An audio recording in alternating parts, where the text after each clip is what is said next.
it's Savannah here from Adrenaline Junkies TT. I am here to take you all through a Romanian deadlift today, or better known as an RDL. The Romanian deadlift is a hip hinge movement, which means most of the movement is created from your hips. Now with the hip hinge, we also want to have what you call a neutral spine, which means you want your head, your shoulder blades, and the bottom of your spine to be in alignment, right? How I teach this is I usually tell people grab a broomstick and place it on your back. I'm standing here, it's touching the back of my head, it's touching the middle of my scapulas, and it's also touching my lower back. From here, I just want to send my hips back as far as I can and allow my chest to fall towards the ground. If I'm in this position and I decide to look up, notice my scapulas leave the broomstick, so I need to keep my head facing down.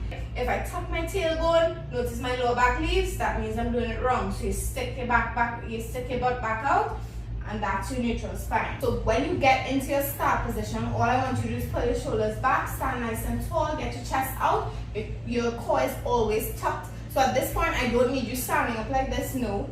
I need your core tucked, get the pelvis under, squeeze the core, stand nice and tall, and then you can start. One of the common mistakes that people tend to make is they try to reach too far. We always say you're supposed to feel a little stretch in your hamstrings when you're doing RDL. Hamstrings are stretching, but remember this is a hip hinge movement. So you actually want to drive your hips as far back as you can get them, and once your hips stop moving, that's your end position right there. You will still have a stretch in your hamstrings, and then you can stand through there. What is this? Please stop doing that. The hyperextension at the top is not necessary. There's a phrase that people use. They say, squeeze your glutes at the top of the RDL. Do not squeeze your glutes at the top of the RDL. Think about squeezing your glutes to the top of the RDL. If I'm in my RDL position here, right, I'm gonna squeeze my glutes here, squeeze, squeeze, squeeze, squeeze, squeeze, and this is where I stop. Another mistake you find when you're doing your RDLs is people getting a little too low and turning it into a squat. Anytime you feel like if you're feeling this more in your quads,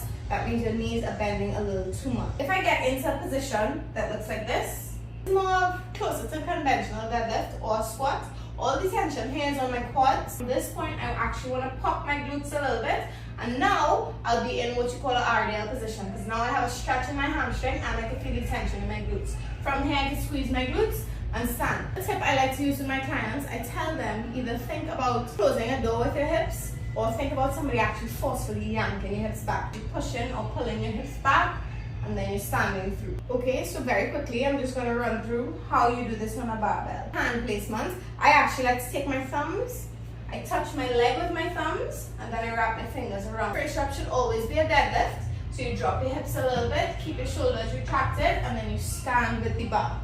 Drive those hips back as far as you can, get the chest a little parallel with the floor. When your hips stop moving, squeeze your glutes to the top of the rack. Drag the weight along your shins, around your knees, get to mid-shin. From here, squeeze your glutes to the top of the movement. This is a bonus tip. Anybody still struggling but wanting to practice at home, have one of these long bands. What you're going to do is attach it to something that can keep it stable. You step into the band, and then you're going to place the band in your hip crease. If somebody's pulling you back, if you have one of these resistance bands, natural, pulls back for you. Your hips are going to naturally want to fall back. You're going to keep the slide bend in your knees and allow your chest to fall forward. And we're maintaining that neutral spine, hips back as far as it can go. You still have that stretch in your hamstring, and then we're going to squeeze the glutes to come up. No hyperextension is needed. From here, your glutes engage, squeeze them, and stand. Keeping the knees nice and soft.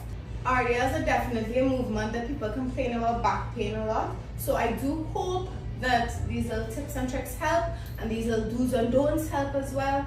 Remember, take your time. You do not need to go heavy on these. Once you have proper activation, they will work, and then you can progressively overload and progressively increase your weight as the time goes on, as you get stronger, as you get more comfortable with the movement. Don't rush. There's no ego in lifting. Just take your time, go through your movements. I hope this helps. Bye.